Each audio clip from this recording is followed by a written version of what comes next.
As I've said in a previous video, I find it fascinating that while a number of people saw the crucifixion of Jesus, no one actually saw the resurrection.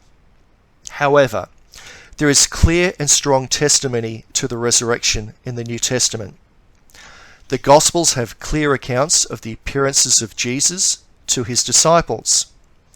And nowhere in the New Testament is there any evidence of doubt in Jesus being the risen Lord. I think one thing that's very important is that despite the way that later theologians, especially in the last 100 years, despite the way that they try to explain the resurrection,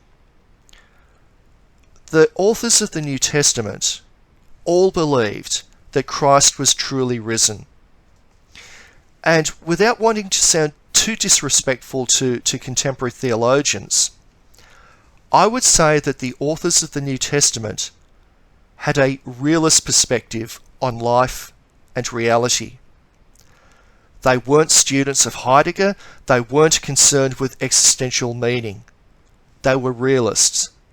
Despite what might possibly be argued about the event of the resurrection, I think it is basically almost without dispute that the authors of the New Testament believed that Jesus was risen, and not just risen spiritually or in their perceptions, but risen in reality.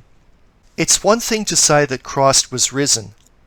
It's another thing to ask, what was it that rose?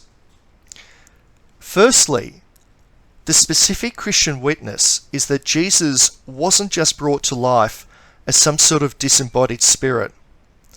That is, Jesus wasn't present to his disciples as some sort of non-human entity, but he appeared in bodily form. The great scripture scholar Joseph Fitzmyer puts the point this way, that Jesus was not like a spook or a ghost or one of these entities of science fiction.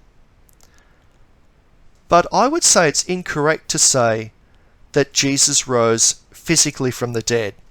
Now I realise I'm open to misquotation of that statement if we take it out of context, so please bear with me. What I would say is that although Jesus did not rise physically, he did rise bodily. By that I mean this. Physical implies something of this world, something of this universe of being. To say that Jesus experienced a physical resurrection would imply that he rose from the dead with the same physical constitution as before, that is, the same matter as before his resurrection. But what we find the Christian witness is that the risen Jesus was something greater than he was before. True, Jesus had a body, but with this body, the Gospels record that Jesus could do things beyond the abilities of mere mortals. So what I would say is this, is that there is something more than the physical as we know it in the risen Jesus.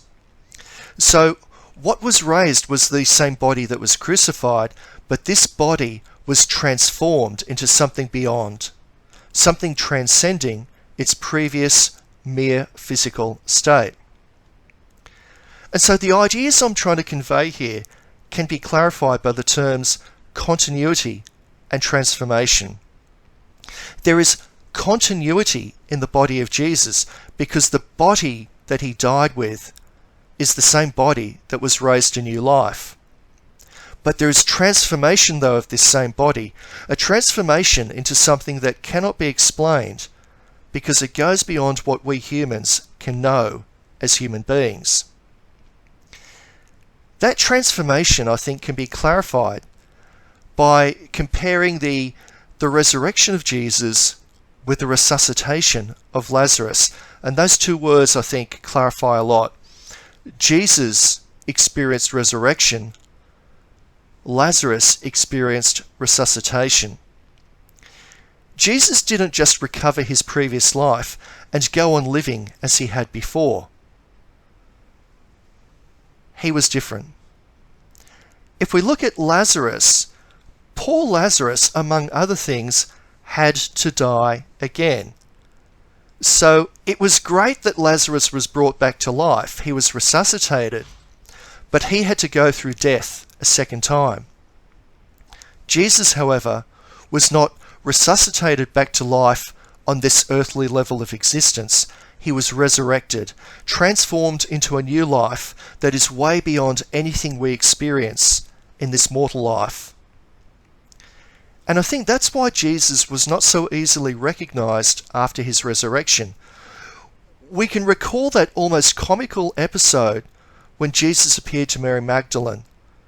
And rather than being overjoyed at seeing her Lord alive, she thought that Jesus was the gardener.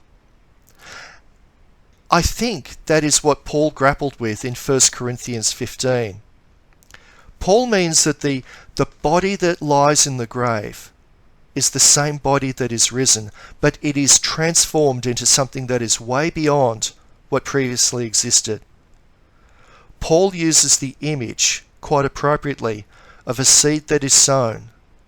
Like the risen body is to the mortal body, a plant is the same thing as the seed, but it's raised to a new and almost unimaginable new existence.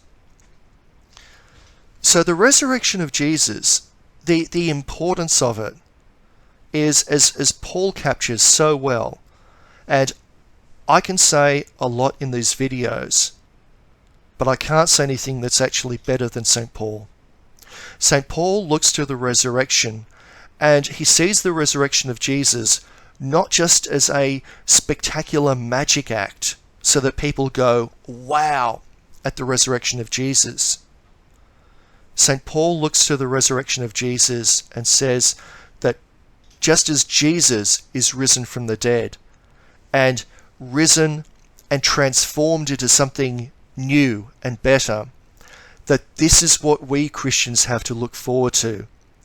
That if we have faith in Jesus, if we join Jesus in his suffering, then we too will rise to a new transformed life, just as Jesus did.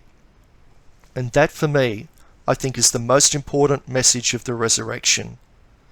That as we celebrate the death and resurrection of Jesus, we're not just celebrating what happened to Jesus, but we're celebrating what will happen to all of us. That if we too join Jesus in dying to sin, that we too have faith, that we will also rise to new life. So that is something of the theology of the resurrection. It's a theology that I take very much from the New Testament. I commend it to your reflection. Thank you for watching. I look forward to seeing you again online.